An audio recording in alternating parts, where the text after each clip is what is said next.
call to order the meeting of the Planning and Environmental Services Committee. Roll call, please. Okay.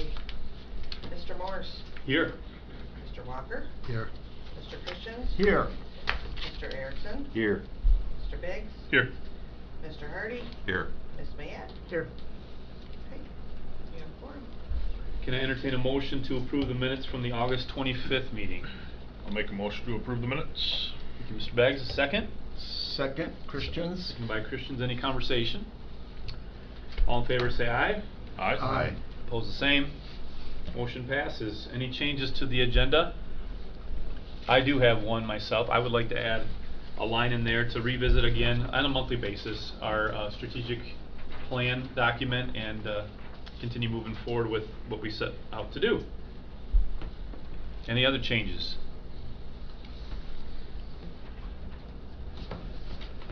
All right, being none, can I entertain a motion to approve the agenda? I'll make that motion, Christians, to approve the agenda with the submitted addition of the strategic plan. Thank you, Mr. Christians. A second?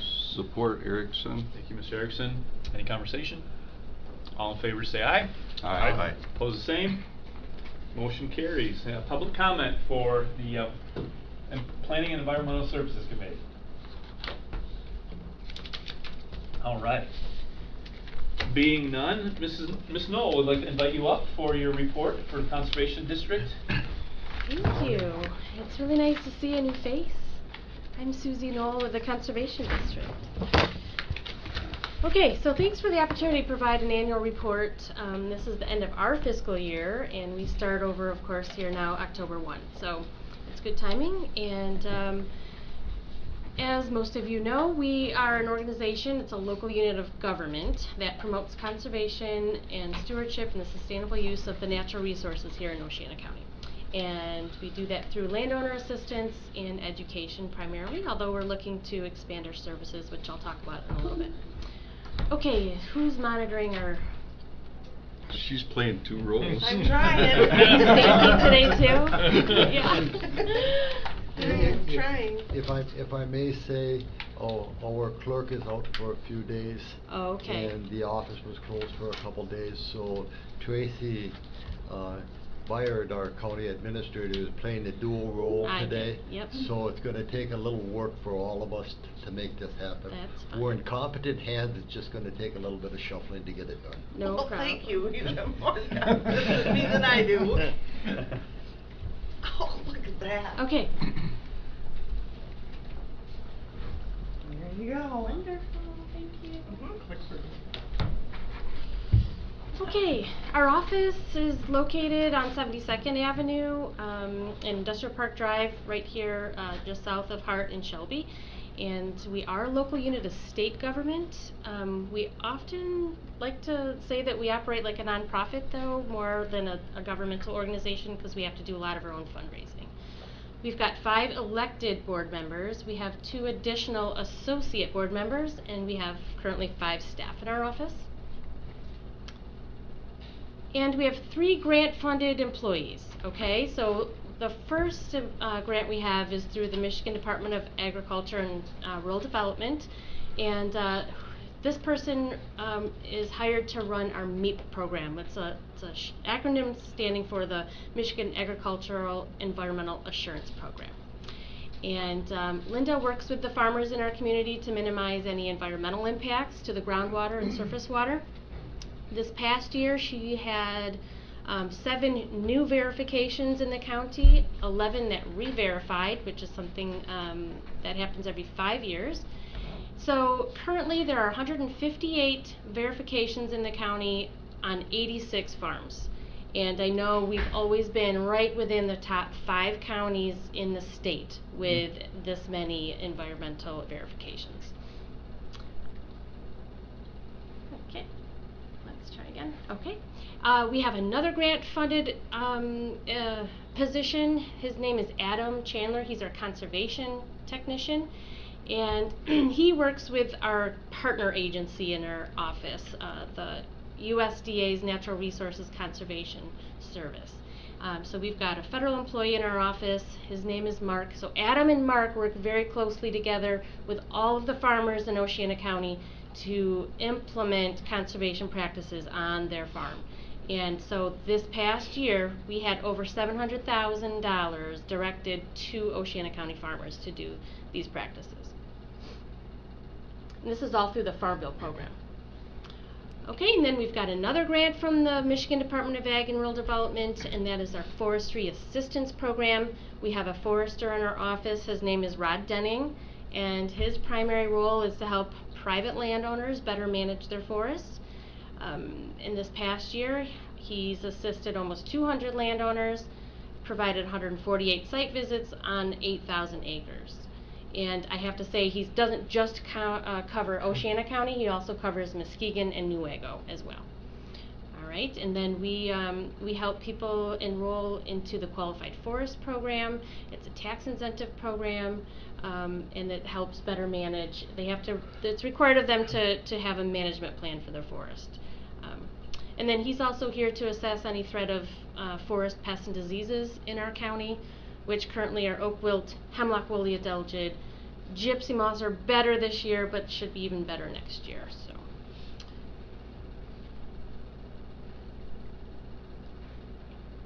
Okay, what a lot of conservation districts are known for is our big tree sale every year. Every April we sell thousands of trees and shrubs, and these are seedlings.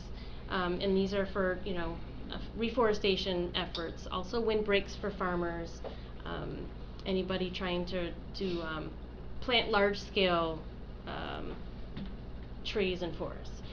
And so we have that every April, pre-order, and then we have really nice, the last few years we've been doing like a quick drive-through pickup, and it's been really going great for us. We had about 300 orders this past year.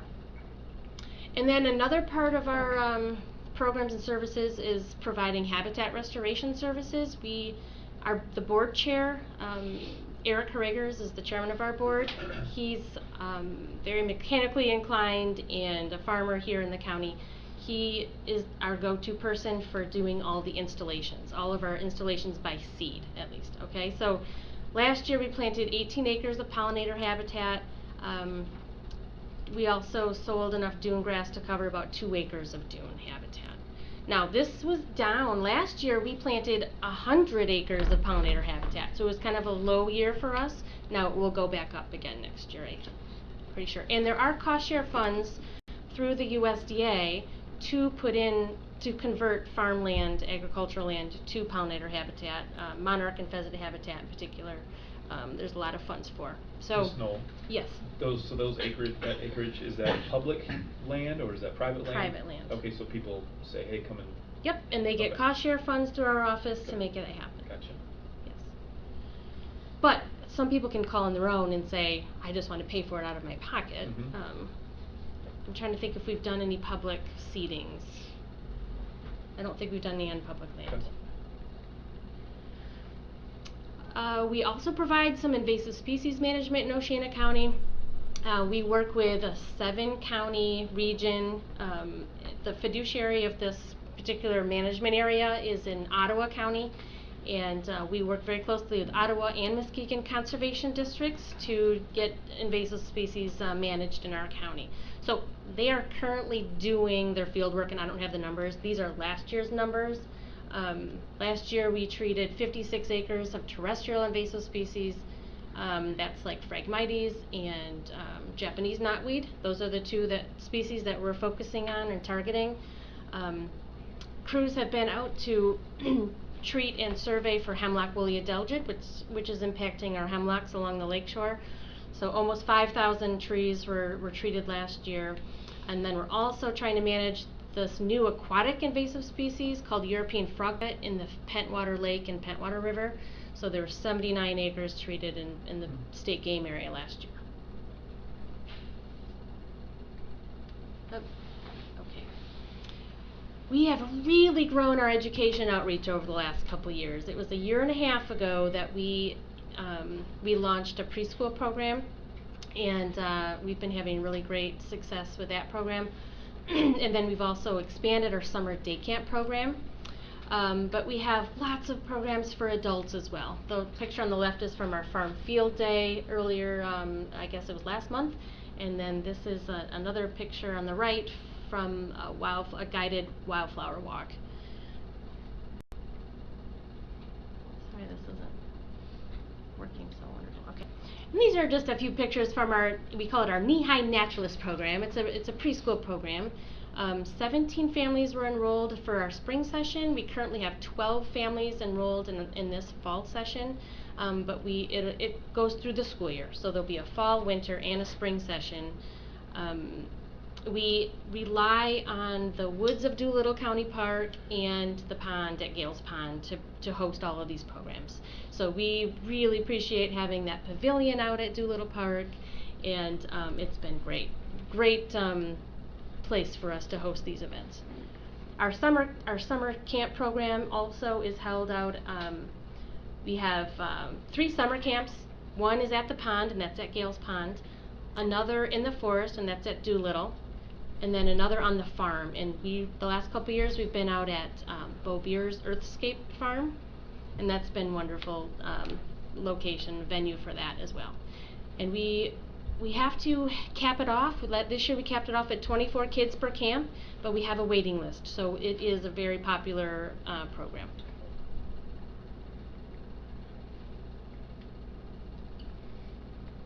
You have to point at the computer, I think that might be it. Oh, okay. Yeah. Thank you for that. This year we distributed 240 white pine seedlings to every 3rd grader in Oceana County. This is what we do every year on Arbor Day. So that's a really exciting program for us. Mr. Erickson, you have a question? Oh yeah. I just wanted to mention Carrie Wilson. Oh yeah. Mm-hmm. Yeah, and she's doing the Knee-High Naturals program. And our camp program, yes. She's really gotten. She's fabulous. Yeah. So she's a retired teacher. She's a certified teacher. She retired a little bit early, and she said, you know what, I've got 10 years in me, and I want to have a classroom out in the woods. And I'm like, let's talk. So we were able to launch this program, and it's been so wonderful for both her and us. I have a question about the statement of 240 white pine seedlings Yes. to every Yes. 3rd grader. Yeah, we go to all of the schools, so we separate our staff. I have a board member here sitting back here, Gary McKean. He's gone out to provide white pine seedlings, but the rest of us staff go out on Arbor Day every year. Wow. Yeah, and we always get the people who say, you know, a teacher or an adult that's in the room, like, I have my white pine seedling from when you gave it to us as a 3rd grader, and it's now, 20 feet high or whatever. Yeah, it's great. We always host highway cleanups. We have a 3-mile section along the highway between Pentwater and the Hart exits. And we also host a beach cleanup every year.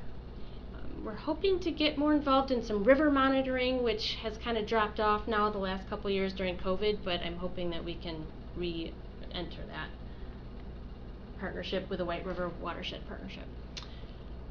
We host an annual scrap tire event that's always in June. This year we had 2 trailers full. We can fit about 1,000 tires in each trailer, and so we had 2 trailers. And then we have the household hazardous waste event. It's always in August every year. This year we collected 25,000 pounds. Again, that's a lot of pounds, including DDT, for example, this year, and oil-based paint, and things that are toxic to the environment. So preventing that from going into our groundwater, properly disposing of them, recycling a lot of electronics. We had 6,000 pounds of electronics alone. So anyways, it's a really wonderful event, good service, and the county supports that by providing an annual allocation. Something new and exciting this past year. As you may remember, it was 3 years ago that we acquired an 80-acre parcel. It's in Benona Township called the Otto Nature Preserve, and it is if you haven't been there, you should. It's beautiful, trails and signage, and it's a gem in the county. Now, this past year in April, we had another family from the East Lansing area, but has this 40-acre parcel and a long history in the county. The Headland and the Hunter families, two long-term families here, provide a gift to the Conservation District. It's a 40-acre parcel along Stony Creek, and it's also in Bonona Township. It's if you know where Woodland Farm Market is, that bakery there on Shelby Road, you take a left, I think it's on 64th going south, and then it curves a bit, but then you head at Baker, and it's not a very well accessible, site at this point, but we're working with the Road Commission, who's going to do a little bit of a road improvement there, and so over the next couple years, we're going to be developing this into the Stony Creek Nature Preserve. So Upstream from the Marshville Dam. yeah. Yep. So it'll be a nice spot. We'll have a trail, probably a boardwalk going over the creek there. We'll have some signage. There's some areas up in the upland area that's full of autumn olive that we really need to address. So we need to eradicate all of that and then replant, revegetate with some trees and shrubs. So it'll be a couple years at least before it's open to the public, because we have a lot of work to do out there. But anyways, we're really excited about it, and we've heard some people really looking forward to it. So that's the last year, and I want to just briefly hand out, if you want to pass around, our priorities for next coming year. And this is our annual plan of work. It's an annual business plan for us that our board just passed last board meeting a couple of weeks ago. I just wanted to point out 3 highlights here from that page. So every 5 years, Conservation District law requires us to do an assessment, like reach out to our community members and figure out what are the most pressing environmental concerns in your county. And so we sent out surveys by mail, in the paper, had online survey option as well. We had 200 responses, and you'll see on the top of your annual business plan, the top 5 there are the biggest concerns that Oceana County residents had. Okay, so number 1 being water quality, number 2 invasive species management. So we really want to focus our next year on what we found out in this survey. Now, based on what we found in that survey, we have to develop a 5-year strategic plan. So that's something we're going to be working on in the coming months, which I know you guys are all familiar with as well. And then based on the overwhelming response that we got from people saying we want more work on the ground, doing habitat restoration, doing invasive species control, we decided that we would like to push forward and hire a new staff member to make that happen. So I just posted a new job posting actually yesterday. So anyway, that's somebody who's going to be, it's a stewardship coordinator position, and we are hoping that this person will take care of our nature preserves and then also pursue restoration activities in Oceana County and getting more grant funds directed to Oceana County for invasive species management. So this person I'm looking for is going to be a good grant writer and a go-getter, trying to get some funds to get some more work done on the boots on the ground work done. All right, and then our third priority here for 2023, well actually over the next couple of years, will be, as I said, to develop this 40-acre parcel into the Stony Creek Nature Preserve. So that's where I will leave it at this point. I know we did ask for a slight increase in our budget allocation. In the past, you've usually given the Conservation District $15,000 a year. Over the last couple of years, it's been $14,000 just due to COVID type funds. I'm actually asking boldly if you would consider a $20,000 allocation, because we have some really high hopes and goals for this year. It'll be a little bit of a stretch for us to hire this new person, so we're going to start the person at part-time. If we got some extra commitment, I think we could find a dynamite person who would probably be more interested in a full-time, but any funds we could do to make it a full-time position and get more work done in Oceana County, I think will be the better. So that's where we're sitting with that. And then we also have 2 pending ARPA grant refunds or grant requests out there. We applied $50,000 to do some major improvements to our office building. We actually bought our building this year, well, with you know, a loan from Straubing State Bank, but instead of directing the rental income from the USDA to a private, you know, landlord in Hudsonville who's never around, we thought we would be the landlord and help bring in some extra funds, you know, diversify our revenue. But also that means we have some building improvements. So our roof was at full life and shingles falling off. We just replaced our roof this year. Like last week, actually. So that and some other improvements to our building. Our parking lot is crumbling currently in spots, so we're hoping to get that fixed here in the next year as well. So $50,000 for building improvements, and we also asked $50,000 for Stony Creek Nature Preserve, hoping that one of them will land with the county and could help provide some much needed funds there. So, do you have any questions or comments for me? The $50,000 that you just mentioned, is that Yeah. dealing with an ARPA fund request? Yes, we have a pending request, yes, Okay, and so the it's committee ARPA has monies. been reviewing it. I think they were meeting this week, from what I understood. Tomorrow, okay, yep. Autumn Olive, what are we, you know, we used to buy autumn olive from this I know conservation you did. district and we planted it everywhere and Yep. to eradicate it, where are we now? So, yeah, unfortunately, up until 25 or 30 years ago, conservation districts around the country sold it because it was a really great wildlife species. We have, you know, since found out, and we have not been able, you know, not allowed to sell it for the last 25 years. But now, obviously, it's too late. And the state doesn't want to direct any funds towards eradicating, you know, grant funds towards eradicating it because they feel like it's a lost cause. They'd rather put their money into European frogbit because they know if it's small, you know, consolidated, we can get it now, take care of it, and be done with it. That's funds well spent. So the best way, honestly, is cut and treat. So cut at the stump, at the base of the stump, and then treat with herbicide. Basil, yeah. Yep, basil, yeah. So, unfortunately, like, continual mowing just makes it spread. You know, knocking it back is just not going to be where you have to really knock it out. So, there are some funds through the Environmental Qualities Incentives Program, through the federal agency that we work with, to do some autumn olive removal. So, What makes it invasive? it just spreads like crazy. Okay. Yeah, you'll see it all over on the highways and open fields. It's all over. They've got red berries right now, little tiny red berries. They're like lighter green on the underside and then like a Kelly green on the upper side. And then they overtake native.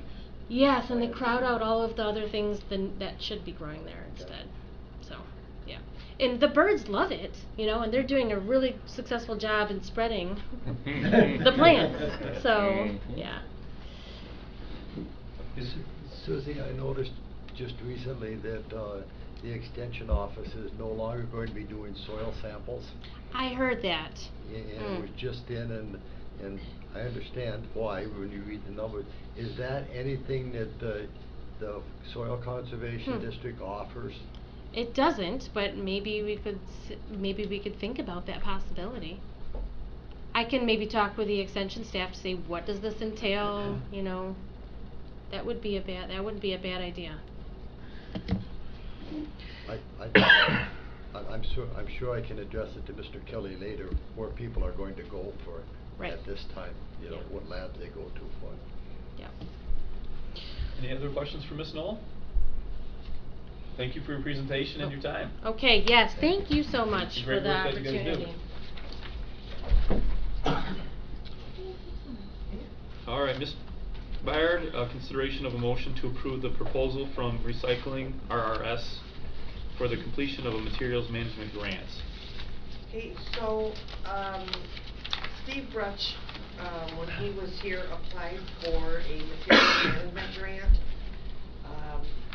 approximately $10,000 for, recognizing, improvements in our, solid waste. And we are asking that you consider this proposal through Recycle RRS for developing a fund mechanism, cost developments, proposed improvements, and community engagement. Any questions from Ms. Byard about it? Okay, moving on. Thank you, Ms. Byard. The last item on our agenda that was added, again, going through our strategic plan, I'd like to follow up with what we talked about last time. I guess, Ms. Byard, has there been some progress towards finding quotes and the cost of an e-newsletter and how much it would cost to send out a mailing with a QR code and all, you know, what we had talked about? I know you were off on vacation and you've had some other things come up too, but are we Yeah, and we getting were somewhere? working on the budget, and so I haven't had a chance to do that, but I did talk it over with office staff. Great. And so we can start moving forward with that as well. Good, thank you. And so my next question would be, is there anything else when you look at our goals? I'll just review them. Continually work to improve the overall financial health of the county, its various budgets. Administration be responsive to the board and its need for information to make informed decisions. Serve as a friend of visioning and local investments. Strengthen relationships with stakeholders and build trust in government, which is what we were just talking about and what we talked about last time. And then strengthen countywide emergency services. Is there anything that really that you see a need when you go around the county and you have conversations with people that needs to be the next priority here, so we continue moving forward with our goals?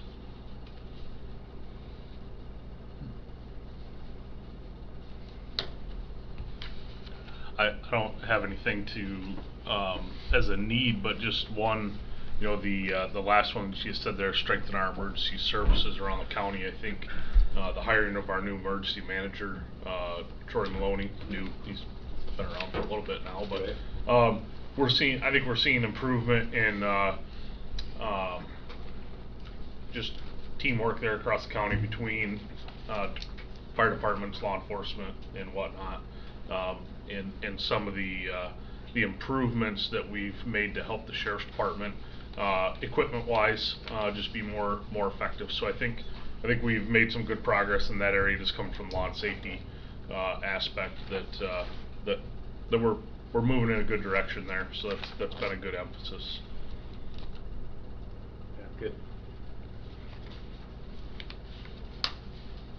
I know we had some fire departments where, you know, really short-staffed, and they have been. I'm assuming it's nothing has changed there.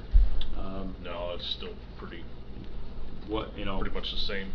Could we direct? Just one idea is, should we direct Troy into maybe coming up with some options, talking with the different fire chiefs and seeing what the solution could be? I caution the county into getting too far in with the fire departments, because we paid $30,000 and had in-depth survey done about 6 years ago. Yeah.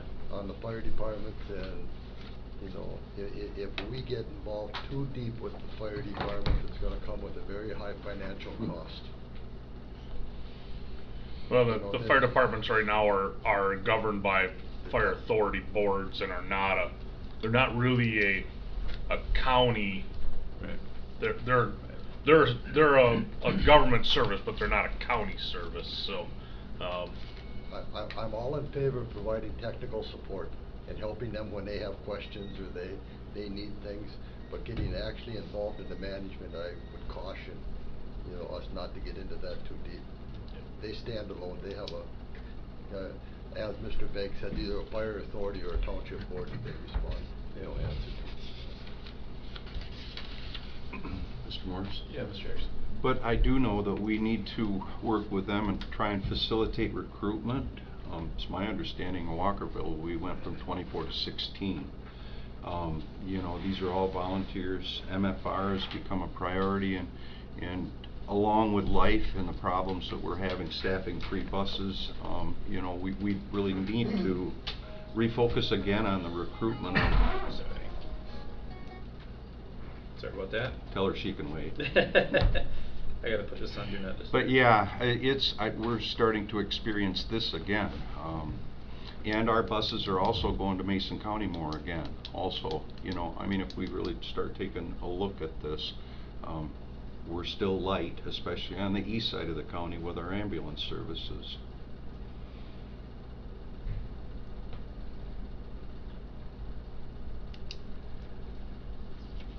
Anything else in regards to the strategic plan?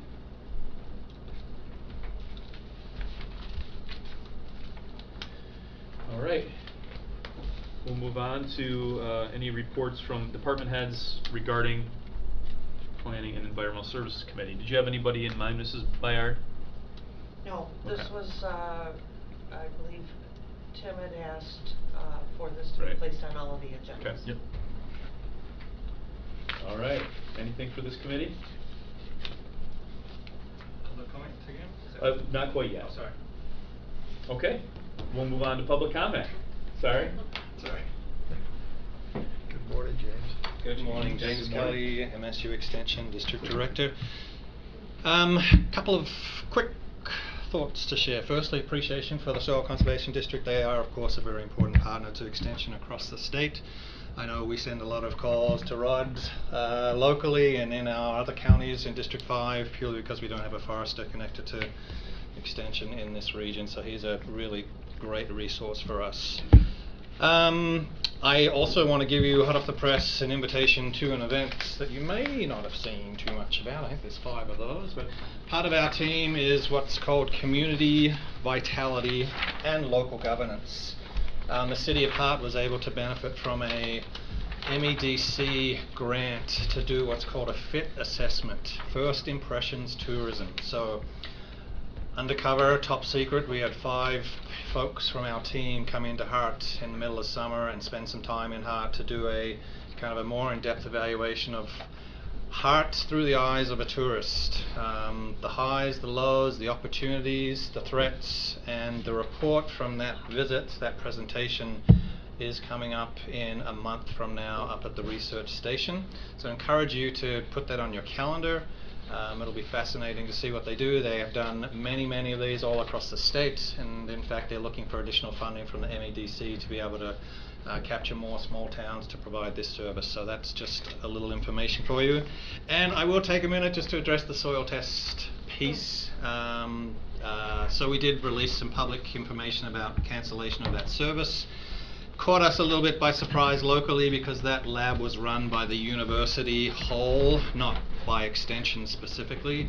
And we certainly see the value to both residential and commercial folks who've been looking for that service for many years. So when we heard that the university was closing that down for financial reasons, we have jumped into problem-solving mode, and I'm pretty happy to report that we will have an alternative process, which will probably involve going to a third party for the lab testing, but then we'll get the results, plug them back into our software so we can provide the recommendations to the local farmers or the property owners. So stay tuned for more information on that, but we will be picking that service back up as soon as possible. Thank you. Thanks. Mr. Kelly.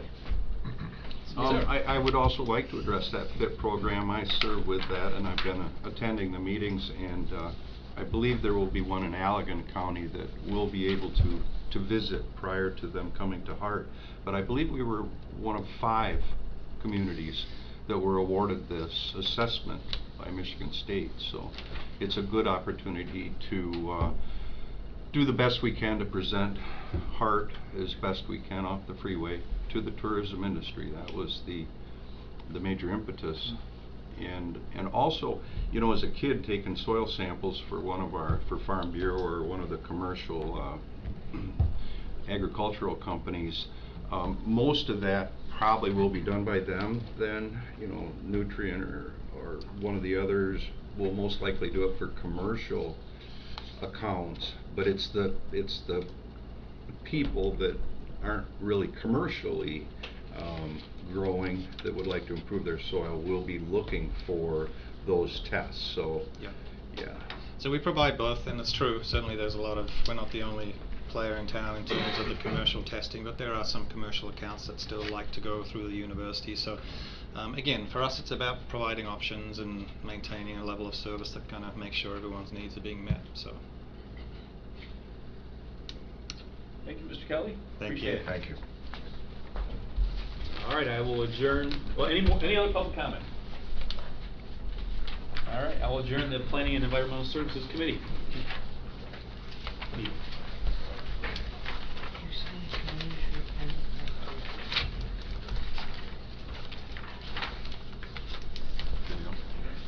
Okay, I'd like to call to order the Finance and Equalization Committee. May we have a roll call, please?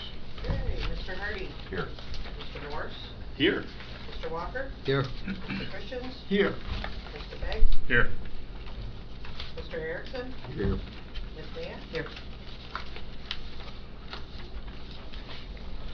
Okay, I'd ask for a motion for approval of the meeting minutes from September 8th. I'll make that motion that we accept the minutes as published and printed from September 8. Also support. Motion by Christian, supported by Beggs. All in favor, aye. Aye. Opposed, same. All right, moving on. Changes to the agenda. Mr. Hardy, if you would be so kind, I'd like to add an item to the agenda to approve the land bank to apply for a grant. All right.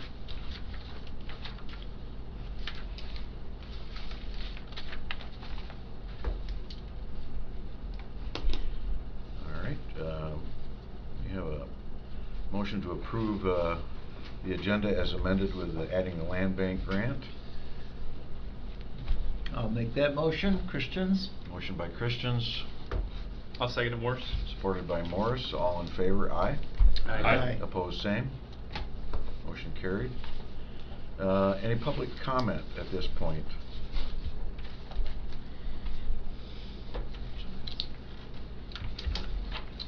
Hearing none, we'll move on.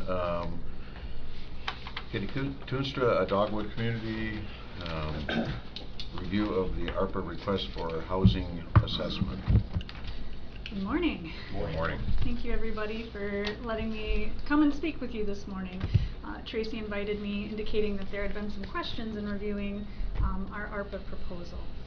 To get started, I think I'm pretty much familiar with everybody on the commission, but my name is Kitty Toonstra and I am the Executive Director of Dogwood Community Development.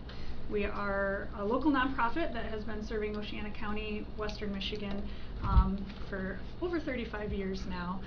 You may be more familiar with us as our prior two entities that merged, which was the Oceana County Housing Commission Nonprofit Corporation, which had the longest name in history, and Oceana's Home Partnership. So when those two entities merged, we changed our name to Dogwood Community Development. So it's still us, we just have a little bit of a different name. So we submitted a proposal for the ARPA board to review, requesting a housing needs assessment to be conducted across the entire county. And this was something that we discussed even during the strategic planning process that the commission took part in months ago now. Because housing has been a need that has been identified repeatedly over and over again for the last number of years. And the need for more housing, right? So we know that the Community Foundation for Oceana County has conducted community needs assessments in Pentwater, Shelby, and Hesperia, with housing being one of the top priorities indicated in those communities as well. We've been hearing it from employers that they're having a difficult time attracting and retaining talent because there's not enough housing for folks to live in. And housing is economic development. Housing is where jobs go to sleep at night. And if you don't have enough housing of choice, so you have housing options that are a variety of options at a variety of price points, then it really can be a bottleneck in communities in terms of what kind of economic development you're able to offer, right? And so part of the crux of that is we need more housing, which is a great thing. We can all probably recognize we need more housing, but what does that look like? What kind of housing? Single family homes, apartments, rentals, detached units, attached units, what price points? $400,000 homes, $100,000 homes, rental units at $300 a month, or rental units at $1,200 a month. Where are we at? And how does that vary across the county? Because we have dramatically different markets. When you think of markets along the lakeshore, Pentwater community, their needs are going to be different than Hesperia or Walkerville. And so the conversation of we need more housing is a wonderful start. But with a housing needs assessment, we get to drill down to the meat and potatoes of what do we actually need? What do we have? What do we need? What is that gap? And how will that change over the next 5 years? So with the opportunity that has been provided through ARPA funds, this is a golden opportunity for us. The county has not had a housing needs assessment conducted since 2005. In that time, we have faced a lot of challenges and changes. We had the housing market crash in 2008, the subsequent recovery. We've had the tightening of the housing market, and I can say in my 16 years with the organization, I have never seen a housing market so tight with vacancy rates so low. People are struggling to find rental units or homes that are for sale. And also folks are, there's a bottleneck that happens, for example, seniors that don't want to maintain their homes anymore. It's too difficult, too expensive, too much, but there's not another option for them to go to. So those homes are stuck. You know, their tax rate remains capped because they don't sell and can't uncap that tax rate for a family to purchase that home and a senior to downsize. And so all of these little situations, and you can find situations like that, you know, every time you turn around, create a significant challenge with how do families react to the changes in their household when a parent needs care, or when children grow up and fledge and they want to, you know, establish their own households, but there's not housing to do so. It impacts our schools, it impacts our employers, it impacts everything. Housing is fundamental. And so we with the need for a housing needs assessment, since it has been so long, and this is such a common conversation that I know I have in my world on a daily basis, where I have communities in Oceana County coming to me going, what can you do to get us more housing in our community? My first question is, well, what's the need? What's really the need? Because we can have that conversation, but if it's not defined, it makes it terribly difficult to know what's actually feasible, right? Rural communities in particular face daunting challenges with attracting development. And so the more data that we have to show, no, this development will actually be fruitful, you'll be able to fill the units, this is what the price points are, and you can start with that financial analysis from a more solid ground. Developers are going to be much more willing to come in and explore and hopefully invest in Oceana County. So with our proposal, we essentially we reached out to multiple different communities across the state who have had assessments done in their communities to see who those providers have been, what those experiences were. We had 3 different providers that we had looked into: McKenna and Associates, Land Use USA, and Bowen National Research. What came out of that were 2 different types of assessments that are available. One is a target market analysis, and one is a housing needs assessment. Target market analyses, while helpful, are not as user-friendly and often have data that is not as valuable. From a financial standpoint, I don't understand paying for data that you're not going to find useful. A housing analysis is much more to the meat and potatoes of what we're looking at. And I don't know how much you want me to get into, because we did describe it in the proposal what the housing needs assessment would look at. So with the housing needs assessment, we narrowed it down to Bowen National Research.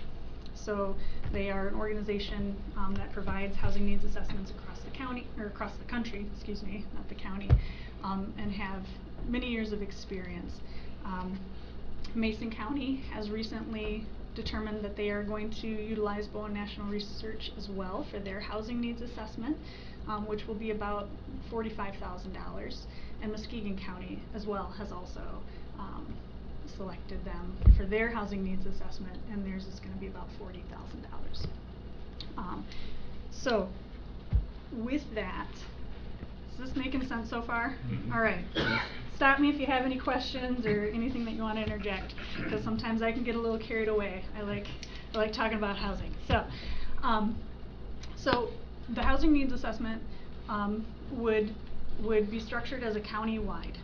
So we'd get overall Oceana County information, but then we would break it down into 3 submarkets.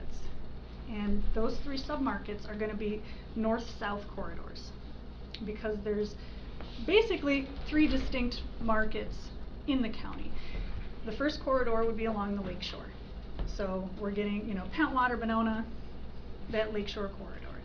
Then we'll have a corridor that is essentially the Oceana Drive corridor. So it'll kind of cover our most densely populated areas, Hart, Shelby, New Era, Rothbury, along that Oceana Drive area. And then the third corridor will be the eastern portion of the county, which would encompass, Walkerville, Crystal Valley, Ferry, Hesperia, and really drill down into what are the differences in those submarkets with their needs. Because again, as I mentioned, Pentwater is going to be very different from Hesperia in what you can develop and what can be supported in a community. So we'll have the overall data, and then we'll have the submarket data.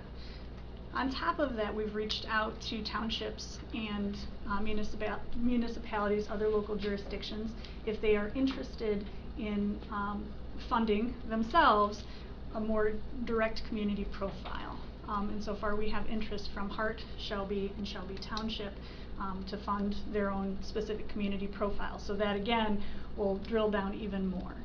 Because it's a great opportunity for those communities then to get that data specific to those jurisdictions while we're already doing the broader study. It's a lot cheaper than if they were to go out on their own and try to do it independently. So with the housing needs assessment, the whole hope with this data is that it will be public. So this will be available to everybody in the county, anybody who wants it. It will be able to be used by the county in their strategic planning and decision making, and by local jurisdictions with their planning and policy making. There's a lot of layers to encouraging housing development, and it's not always just, do we want a developer to come in and build more housing? Zoning has a tremendous impact on what kind of housing is built and how much housing a community has.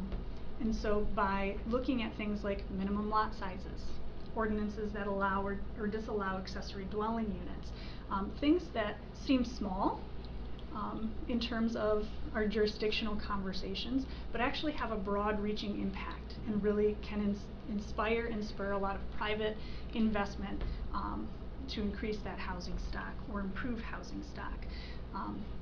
As well as then local municipalities and jurisdictions will have this data to help them determine whether, when they have development opportunities, are these positive, are they beneficial, are they feasible?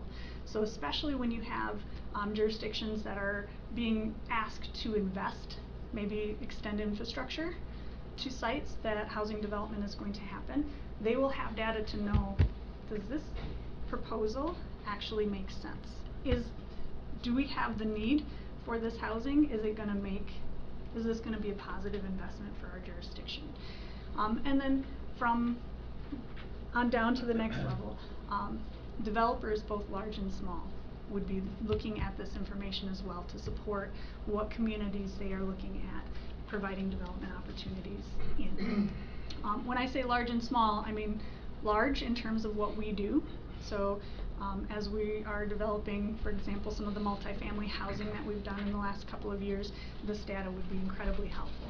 But small in terms of individual private property owners who want to maybe build a couple of rental units, or maybe fix up a house on speculation and purchase a house, rehab it, and sell it.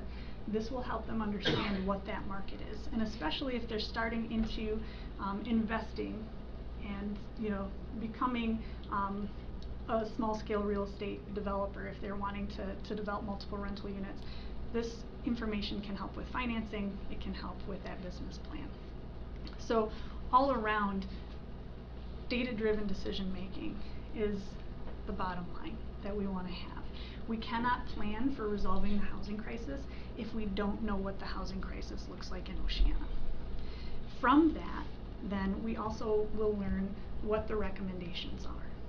So one of the pieces of the housing needs assessment will be an assessment, an analysis of barriers to development. So in some of our local jurisdiction zoning, what policies are actually a barrier to development? We might not be aware in some of those township or village or city conversations that our own decisions are keeping housing from happening. Well, now that we know, maybe we have an opportunity to revisit that and relook at it and change those ordinances and encourage that to happen. And sometimes that conversation can be a little more palatable when it comes from an outside expert as well. So, is this making sense so far? All right. Any questions? So far. What's the time to completion? Right now the estimate is about 5 to 6 months. Okay. So if we want to add additional layers to the housing needs assessment, which may add additional cost, right now we've kind of kept it fairly basic, but we do have an opportunity in the proposal. You can see that there's a page that outlines additional analyses that can be added to it.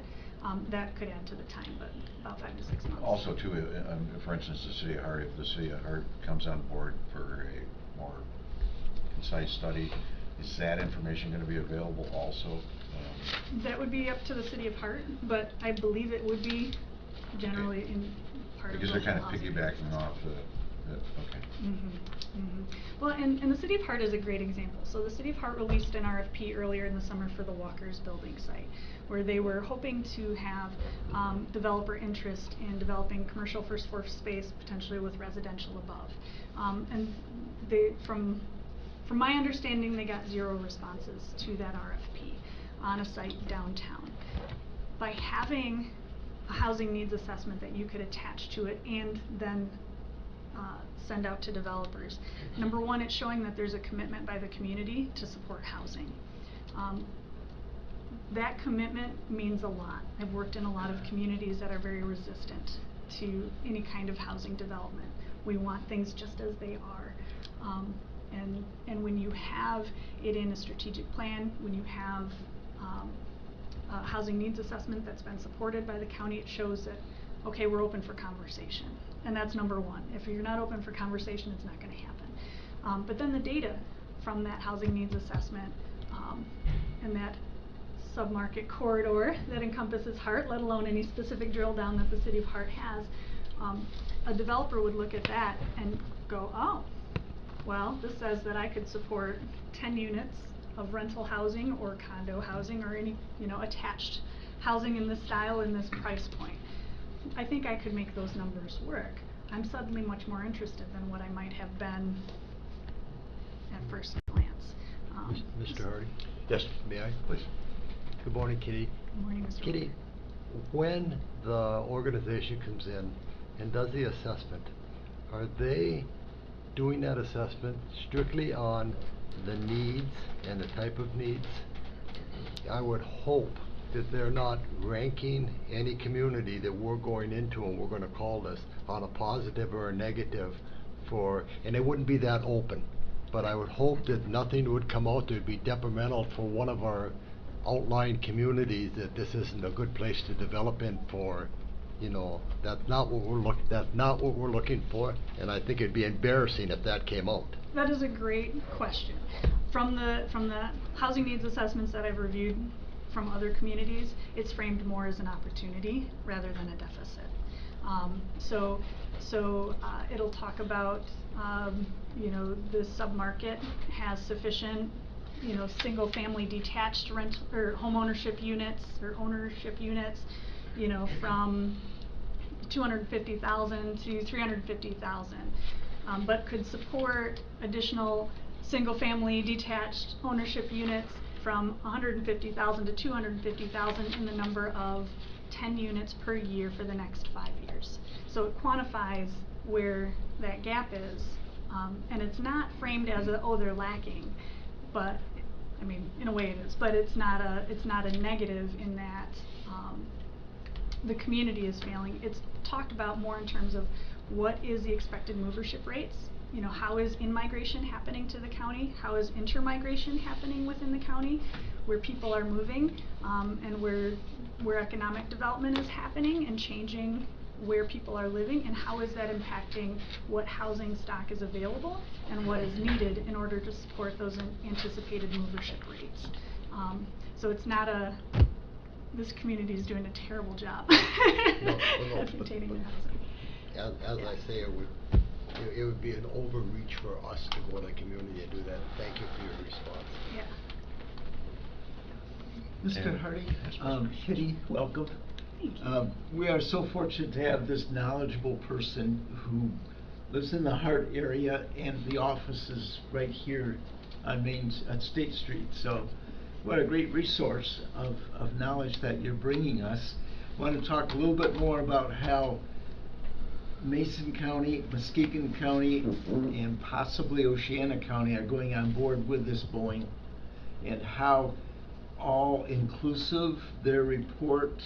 Is there any idea also, it's kind of a second part, of when they would, if we were to release the funding, would they be starting like in the first quarter of next year type of thing? Yes, yep, so it would be expected that it would be about, what was it, John, late quarter of 2023, first quarter of 2023? Right now, he's got openings starting in February. So let me introduce, this is John Terzano. John. He's one of the gurus that works in my office, and the housing needs assessment, researching the proposals, reaching out to folks, talking with communities has fallen largely on his shoulders. So he has been absolutely tremendous. He's also been involved in Mason County's discussions because he is a resident of Mason County as well. So he's pretty familiar with both of those processes. So yes, it would start first quarter of 2023 and take about 5 to 6 months. So it's a combination approach where they look at qualitative data and quantitative data.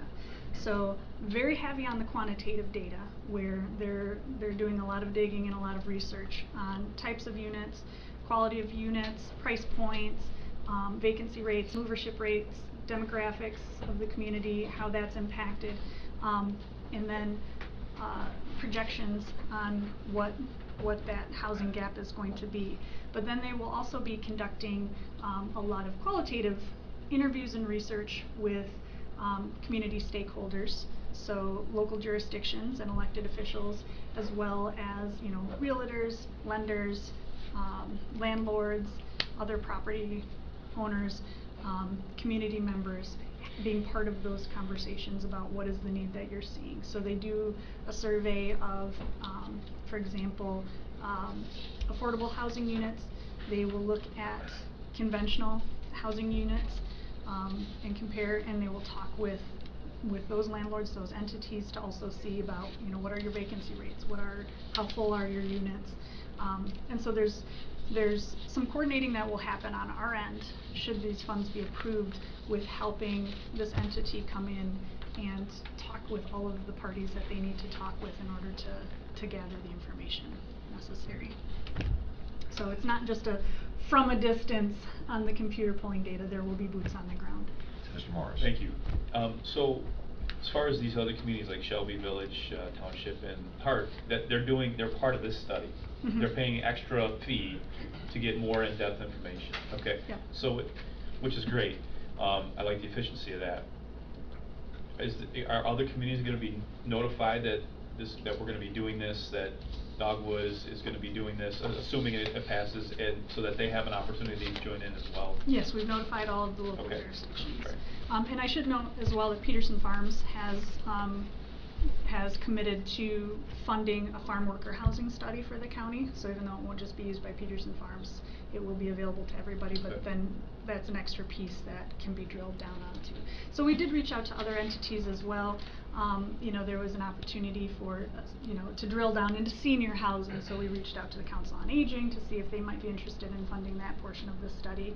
At this time, they were not, but, so we've done a lot of reaching out to those applicable players to see if they would be interested in utilizing that opportunity as well, so. Kitty, how far will they look into infrastructure of some of our communities? So are you meaning like water sewer infrastructure? Pretty much water sewers. I believe that will be part of the, I don't think it'll be super in-depth, but I think it'll be part of the barriers to development portion. So I'll read off from the proposal from the barriers to development, which is one of the add-ons. It's an overview of typical residential development costs, availability of land and buildings, government regulations, so again that's the zoning, that's the ordinances, and other common barriers, which I believe in our conversations did include differences between communities that have like water and sewer versus well and septic. That can change what scale of development is happening in those other communities. And the other piece that we would look at is residential development opportunities. So identification of vacant land and buildings of certain size that could potentially support residential development. Profiles of each property, including location, type of property, building or land, square footing, zoning, etc. So again, having that identified within the housing needs assessment is a ready area for jurisdictions to say, yeah, that is a great site. We want to start promoting this site for potential future development, and being more proactive in recruiting those options in those communities. We have had some discussion with Shelby Township, for example, some with the Village of Shelby that have expressed some interest with residential blight. So having an analysis of blighted structures and buildings that could be then focused on either for demolition, rehab, or other funding opportunities to make those applicable. And of course with that there can be some overlap with the Brownfield Redevelopment Authority. So all of this is that layered approach of, with more information we know who the partners are that we should partner with in order to help start meeting our housing needs and goals. Yes, ma'am. How can this assessment impact business and industry within the county? Well, so number one, if we have communities that are able to start attracting more housing development, whether it's through changing in their zoning, whether it's through encouraging that private investment, or whether it's through more proactive engaging with developers, when you have folks that have housing options, you can actually attract and retain talent for your positions. You know, I've been at a number of meetings with Mr. Richard Raffaelli, for example, from Peterson Farms, and one of the common things that he's talked about is that they have a hard time hiring and filling all of the positions that they have because there's not enough housing units. And so Peterson Farms has actually taken it upon themselves to develop housing within themselves. They are looking at currently developing additional housing for more of the private market rather than just their own workforce in Shelby. This study would help inform what they are investing in as a company to promote their own housing development, whether it's, you know, for workers or whether they're investing in it to meet that need so that they can more indirectly. So does that make sense? Is that answering it? Well, yeah, I understand that part of it. You know, so it will also, education is the key, right?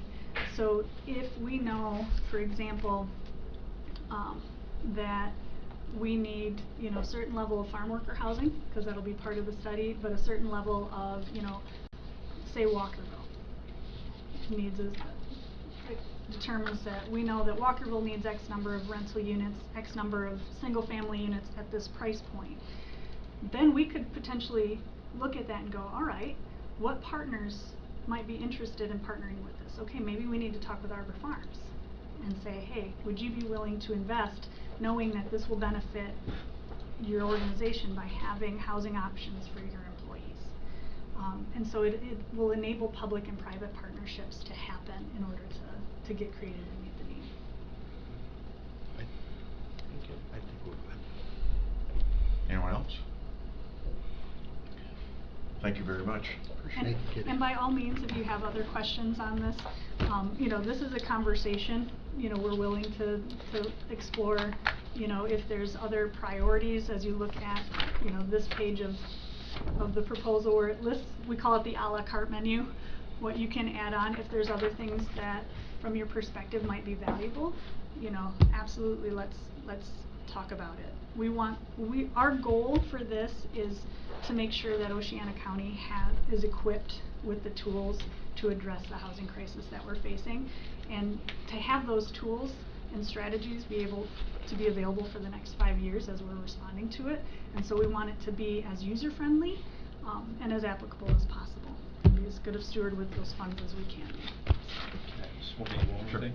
For whatever it's worth, I think I can speak for the board that it's in our strategic plan to be friends of visioning and local investment. So housing, we see the value. It was more, the reason for the hesitation was, what is this going to come away with? What are we going to come away with as a county? That's why we invited you to explain that more, and you did it very well. Awesome. And I was thinking about it yesterday, and I thought, oh, this might be a good note to mention. So if you've been downtown Shelby lately and you've seen the new apartments that are being built, those are ours, Shelby Trails. So hopefully in the next week or two we'll have folks moving in. When we conduct a multifamily development like that, we have to do a site-specific market study. So it's for that specific number of units, bedroom size, and rental rate. And that study for that 15 units is about $7,000. So to kind of put it in comparison, when we're looking at around $34,000 for a county-wide in-depth study, it's really a pretty good deal compared to, we've spent, you know, $14,000 just on the Griswold project, you know, for their 7,000 site, and for Shelby Trails, and that is really not applicable to anybody else. So. Thank you, Kitty. Yes, thank you. Thank you. Yes, If I just may add in response to your query earlier, I envision us reaching back out to communities if the county moves forward with this. For a lot of the communities, it wasn't an issue because it wasn't real yet, and that'd be great. But we're going to go back out to communities and explain to them more in depth, and if they want to do something extra, they can get on board, because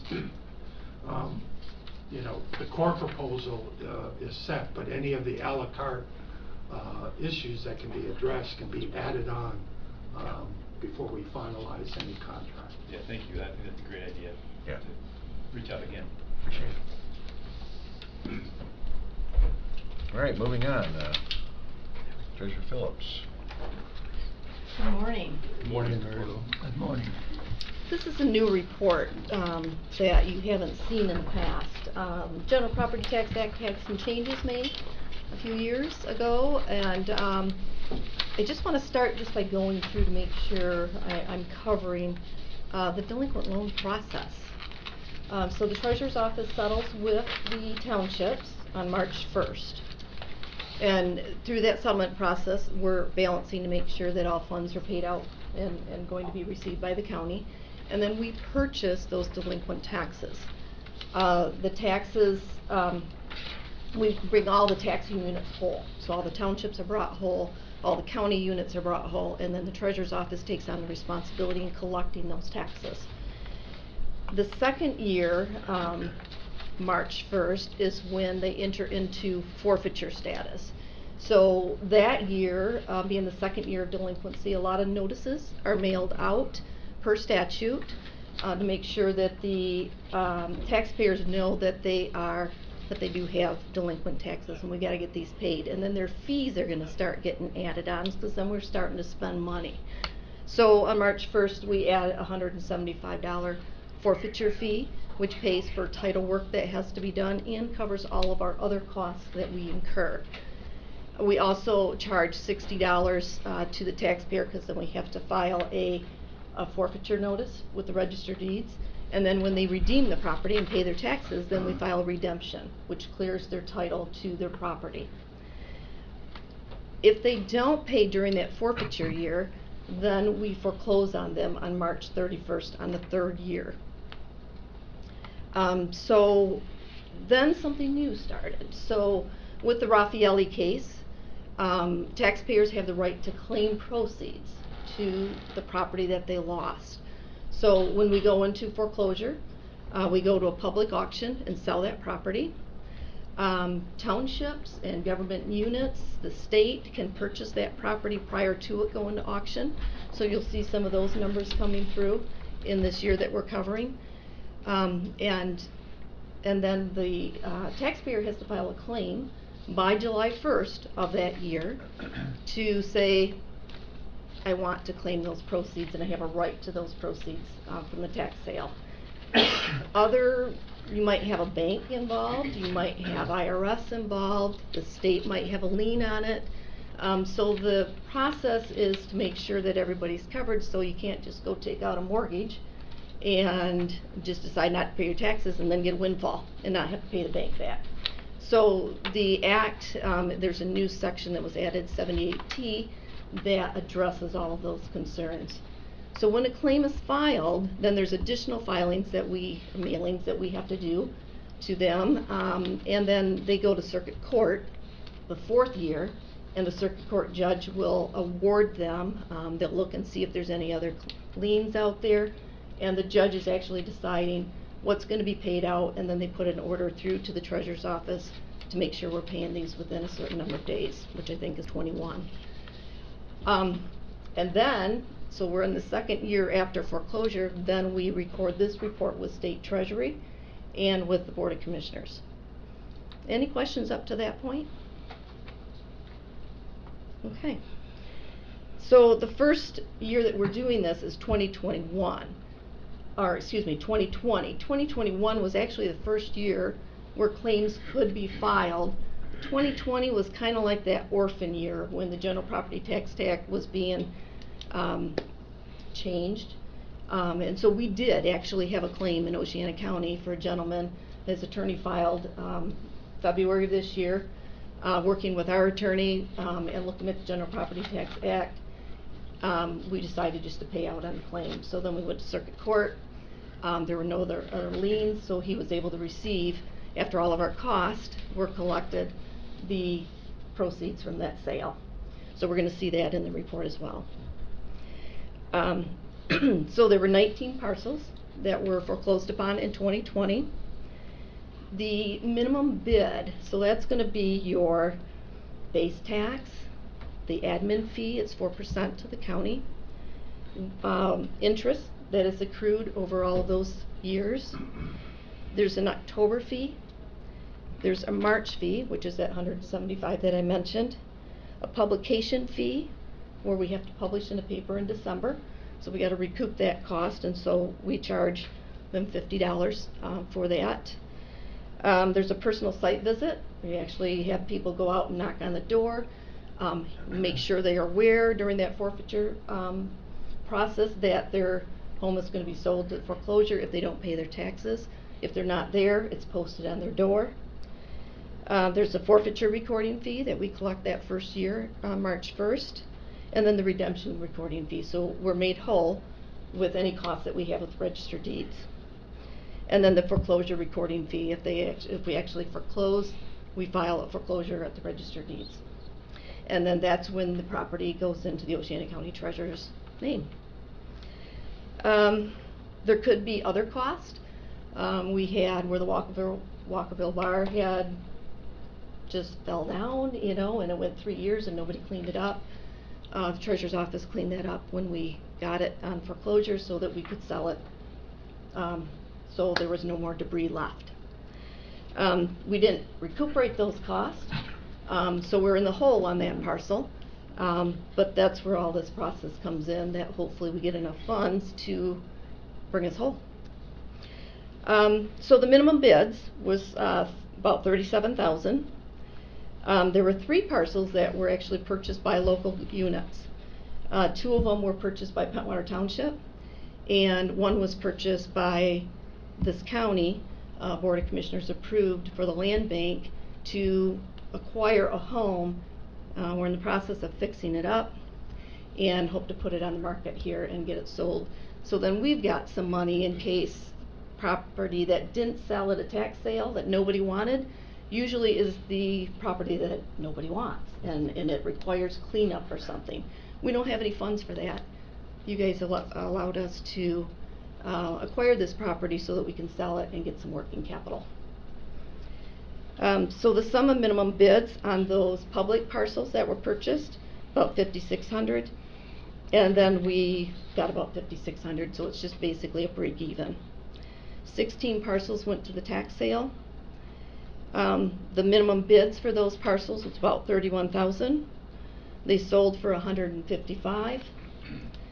And then we get into some other costs. So when we get into that claim process, and I have to hire an attorney to take us to circuit court, the attorney's going to have some fees. So we added about $1,400 in fees.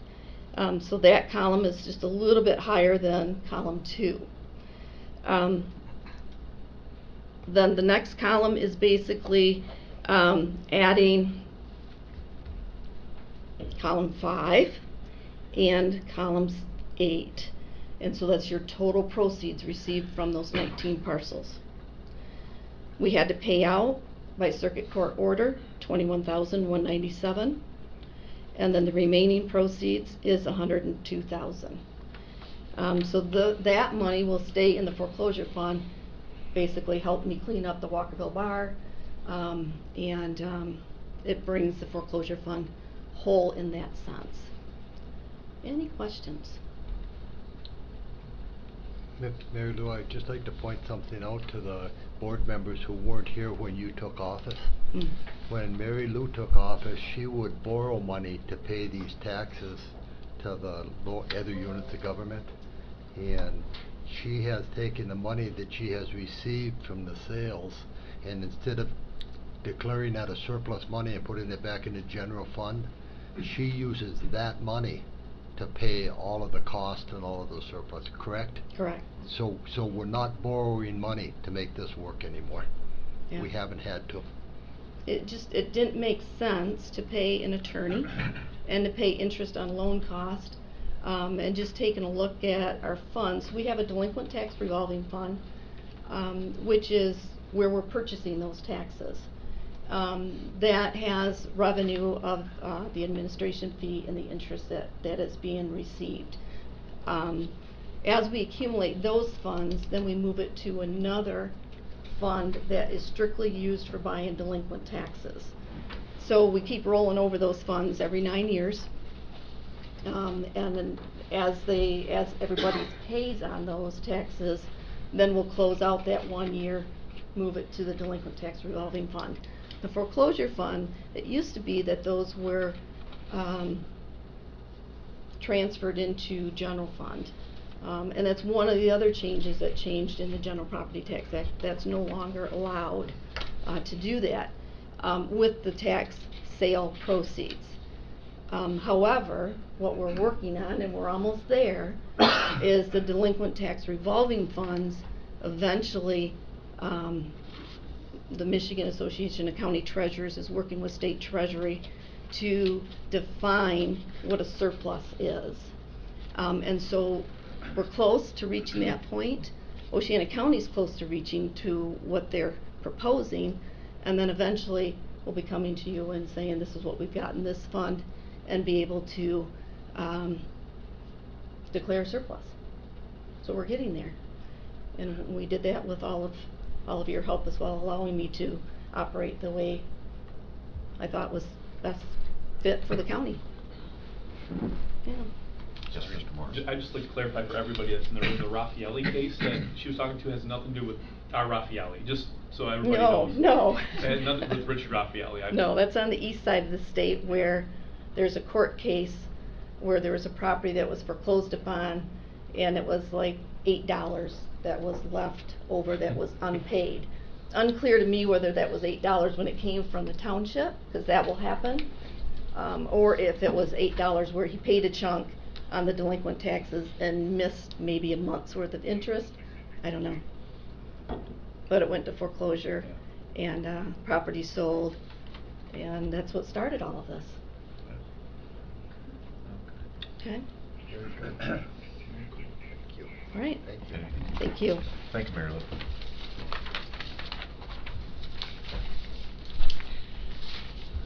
Tracy, consideration of proposed motion to approve L4029 setting for the 2022 tax millage.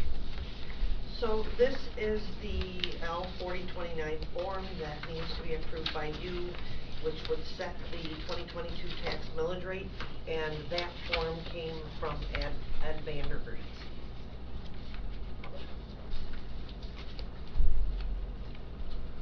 Any questions? Everybody pretty straightforward.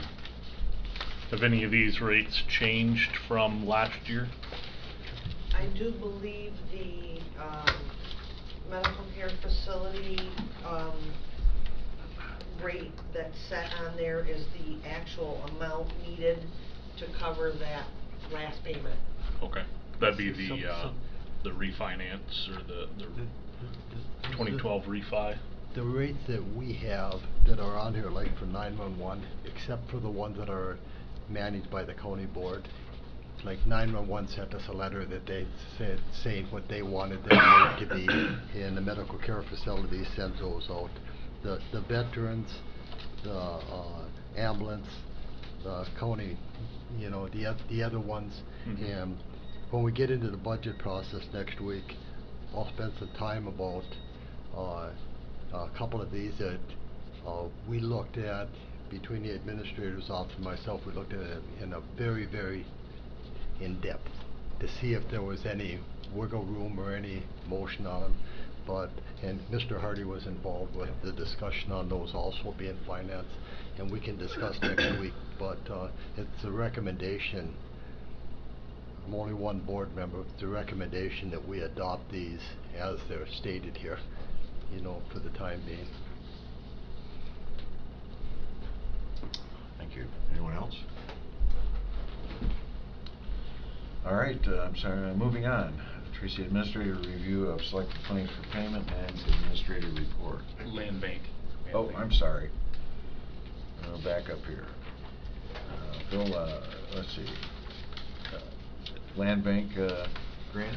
Mr. Walker? And I'd asked Ms. Phillips to help me with this, but we had a land bank meeting on Tuesday, and there was an opportunity for Oceana County to capture a grant of $200,000. I'll let you tell the board members. You got the initial information. Yeah, the Michigan Association of Land Banks was working with the state in their budget process, and I should say the state land bank as well. And this is the first time that we've ever received included in the state budget that they allocated funds for blight throughout the state of Michigan, and not having any money to demolish a building that needs to be demolished, or maybe stabilizing a building so it doesn't fall down again, like Walkerville Bar, you know, that just fell in. So this is money that the land banks can receive through the state land bank. So there's a grant process that we go through, but we're allocated up to $200,000 to be used for Oceana County to clean up a property. So we have to actually come up with a property, and I've been making some phone calls in that regard. That has had an interest. It seems to come up in a lot of meetings. So it's just asking the board to allow us that when that opportunity comes to play, that we can fill out the grant papers and apply for that money. If this comes into play, it's going to happen real quick. You know, so we don't want to delay another 30 or 60 days till the land bank meets and approves it, and then come back to the board for approval and stuff. Another excellent example that was discussed on Tuesday was the old gas station on the corner of Polk and Oceana Drive. You know, it was actually the treasurer's office that had those tanks taken out and that all cleaned up. But this money could be used for those type of properties. We're not going out looking for anybody's property. We're not looking to get involved with that, but there are people that have asked questions of us, and if it comes up, we want to be able to have the money to actually do what the people want done with the property. And it would make an excellent land bank project, just like the old East Hart Grocery. Yeah.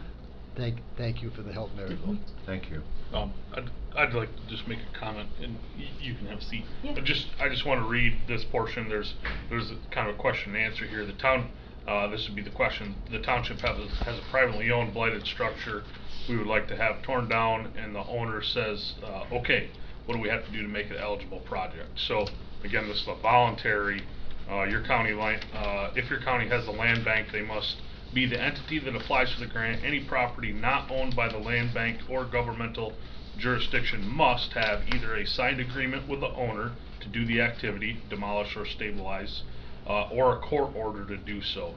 In addition, a lien must be placed on the privately owned property in the amount of the activity to ensure no private entity or person is unduly enriched. So again, if private property is involved in this, it is a voluntary or court ordered, so gone through due process. Very good point, Mr. Beggs, and I can tell you the land bank people, and correct me if I'm wrong, Mary Lou, the land bank people are not interested in going to court orders and getting involved with that for us. Sounds Correct? expensive. Yeah, we're not, but if somebody comes to us, you know, this would help all of us. Very good point, Mr. Beggs. Yes, Mark. The figure of 200,000, is that what the grant would be? Now that, and you would administer that grant. It's not a question of every time property comes up, you have to do another grant.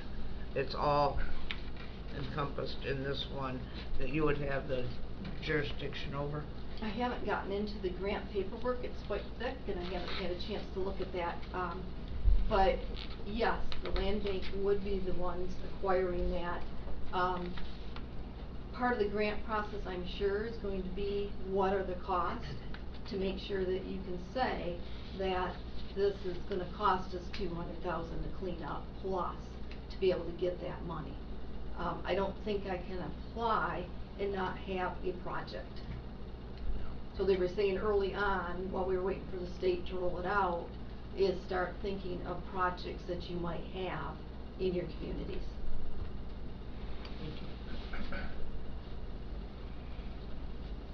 Thank you, Mr. Hardy. Yeah, quick question, Ms. Biard, do we need to do a resolution for that? Motion. Or just a motion? Motion. Just a motion. Which would be 2022-11. 11. All right. And the motion will be just to allow the land bank to apply for the grant Right. if we have a project that meets the criteria. All right, Ms. Biard, administrative review for claims for payment and administrative report. Okay, the claims have been provided to you. Does anyone have any questions on those? Okay. And administrator's report, I don't have a lot. I was out on vacation last week, but we have been working on a few things. Stacy and I have been meeting with some agents with regards to our health insurance and looking at trying to get some savings for employees as well as the county. So we're working on that and should have something coming to you soon. We've been working on the budget, which will be coming up. We'll be reviewing that soon. And also I sent an email out to all of you asking who will be attending the West Michigan Alliance meeting in October. And I do have responses from 3, so 4. And so if anyone else would like to attend, please let me know.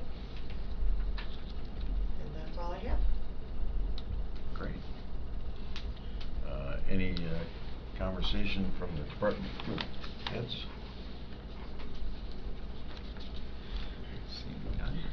All right, moving on. Any public comment at this time? Yes. Morning, everyone. Good morning. Gary McKean, Oceana County Planning Commission. So with respect to the proposed ARPA money expenditure to Dogwood for a housing study, which housing is certainly something high on the list, top of the list, in my opinion, that we need to look at. And we're in the process of writing a 5-year plan for the county through the Planning Commission. We're basically, I wonder, I guess feasibility in my mind, would it be possible to include that housing study as part of our 5-year plan? I'm just asking the question. I know it's a private entity, but we're using public money to fund that particular program. So I just, there's a lot of data that sounds like Kitty is going to be getting for the county. I think having it publicly available to potential buyers of property or contractors, what have you, on the website through our conventional 5-year plan might be something to consider. Thank you. Thanks, Gary. Any other public comment? All right, we'll adjourn the Finance and Equalization Committee meeting, and we'll probably take a short break before the board meeting. Tracy, catch up. Yes, I did.